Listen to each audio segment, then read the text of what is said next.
This is Tomo News for Thursday, October 12th. Grounded due to plastic surgery. 3 Chinese women reportedly weren't allowed to board their flight and got stuck in an airport in South Korea after getting massive plastic surgery done.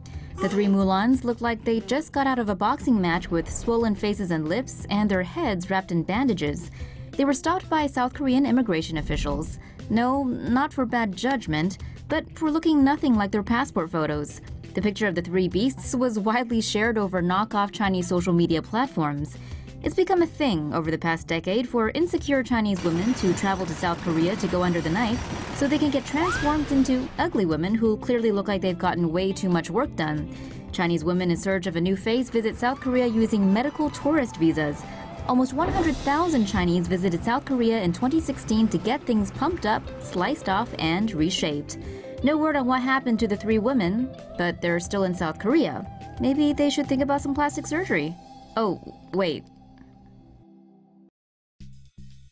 What's all the buzz about? This dude in Hillside, New Jersey was having a bee problem for a while. To solve it, he brought in a bespoke specialist in the form of Mickey the Beekeeper late last month. They found something unbelievable inside the walls of his house in the form of 30,000 bees and 40 pounds of honey.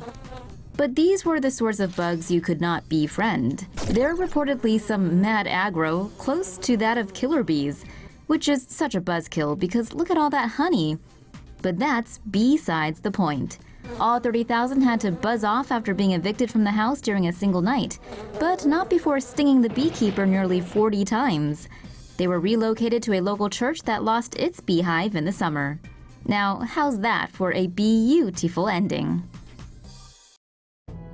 UAE-sized hole opens up in Antarctica. Well, here's something you don't see every day. A nation-sized body of water known as a polynya has opened up in Antarctica. Scientists say this is the 2nd year in a row the massive hole has appeared. At 30,000 square miles in size, it is half the size of Florida, around the same size as the UAE, and 3 times as big as Hawaii. Warming waters from changes in the environment are said to play a part in the formation of such holes, as well as weather factors. Thing is, we wouldn't even know it was there if we didn't have satellites. Thanks, science! Switzerland flushes $1.8 million worth of gold into the sewers. Talk about money down the drain. Scientists say around 43 kilograms of gold worth around $1.8 million is flushed through Switzerland's sewer system each year. Scientists believe the gold flecks originate from the watchmaking industry and gold refineries. Switzerland is a major gold refining hub with about 70% of the world's gold making its way through the country's refineries every year. The study looked at 64 water treatment plants and also found around 3,000 kilograms of silver worth around $1.7 million. The researchers concluded the wastewater isn't an environmental risk and also that wide-scale recovery wouldn't be practical. But hey, you know some people are going to try now. Dirty old birds show changes in U.S. air pollution. Researchers analyzed the amount of soot on birds in museums from Rust Belt cities to track air pollution in the U.S. over the last 135 years. A new paper shows the discoloration of birds in museum collections can be used to estimate the amount of black carbon air over time. Researchers sampled over 1,000 birds collected over the last 135 years to find out and quantify the effects of soot in the air in Rust Belt cities like Chicago, Detroit, and Pittsburgh. To track changes in sootiness, the scientists photographed the birds and measured the light reflected off of them. They found that older birds were dirtier and new birds were cleaner. The team discovered that soot on birds closely tracks the use of coal over time. Researchers also pointed out that even though newer birds are cleaner, it doesn't necessarily mean U.S. air is less polluted. Many of the pollutants released into the atmosphere today aren't as easily tracked as soot. Oh God, no. Millions of visitors to a specific website providing a specific form of entertainment may have been malwared. After visiting the website, users were redirected to a fake download page, asking them to download a critical update for Chrome, Firefox, or Adobe Flash. If downloaded, their computer would become infected with the Kofter malware. This then takes control of the computer via the registry. Next, the malware uses the computer to click on fake adverts. And this in turn generates revenue for the malware creators.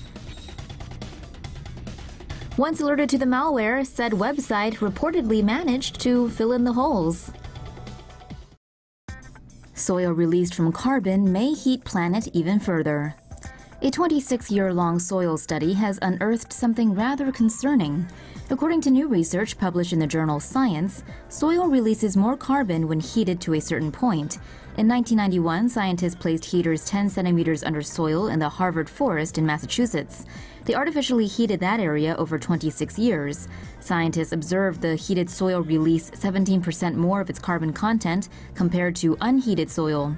If warmer soil produces higher carbon emissions in forests around the globe, then the global warming process could speed out of control. Floating Atlantic wind farm could meet the world's energy needs. Would you believe it if we told you the entire world could be powered by a wind farm in the Atlantic? We're not blowing hot air here. According to a new study, building a deep-sea wind farm the size of India that stretches across the North Atlantic could meet the whole world's power needs. Land-based wind farms can produce around 1.5 watts per square meter, while a wind farm in the Atlantic would be able to generate 6 watts per square meter. Several engineering challenges would have to be overcome. A deep-sea wind farm would have to operate in remote and harsh conditions, where waves frequently exceed 3 meters. Laying transmission cables that stretch across the ocean floor, then connect to floating turbines in open ocean, would be another obstacle. A project that big would also require international cooperation and a whole lot of money. Good thing we all get along so well.